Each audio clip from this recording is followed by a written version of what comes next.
So last year I started writing the next Hamilton, except there's less rapping and more dueling. Honestly, it's not much like Hamilton at all. One of my classmates told me it gave them more of a Heathers vibe, and I think that's probably accurate. But whenever I tell people I'm writing a musical about a historical figure, they're like, oh, like Hamilton, and I'm like, whatever. My musical is about a 17th century French opera singer named Julie Daubeny. Once I'm done talking about her, you're all going to want to write musicals, but back off. She's mine. So, my LGBT history teacher told us not to ascribe modern labels to historical figures because gender and sexuality are social constructs that, like people, evolve over time. But I got a B in that class, and Julie was bisexual as she also wore men's clothing all the time. She didn't try to hide that she was a girl, she just found men's clothing more comfortable and also more practical for sword fighting, which she did a lot.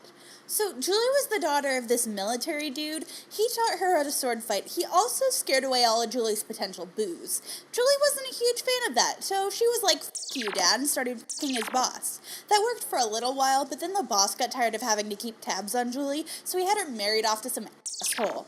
So Julie took up with this fencing master, and they started touring around France showing off their sword skills to everyone. That is surprisingly not a metaphor.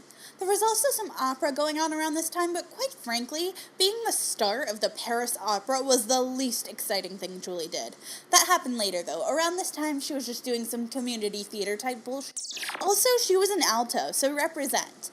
So, yeah, Julie was dope as one time she was fighting this dude, and the dude was like, "Hey, you keep saying you're a girl, but you can't be a girl, because you're beating me." So Julie tore off her shirt and was like, boom, titties. Another time, Julie was doing some opera or whatever, and this nobleman started catcalling her. So Julie took out her sword and stabbed the dude in the fucking shoulder. He had to go to the hospital to get his blood let or whatever they did back then, and who should show up at his bedside? Julie. And Julie was like, "Hey, dude, I'm sorry I stabbed you. You are actually kind of hot, but you did catcall me, so."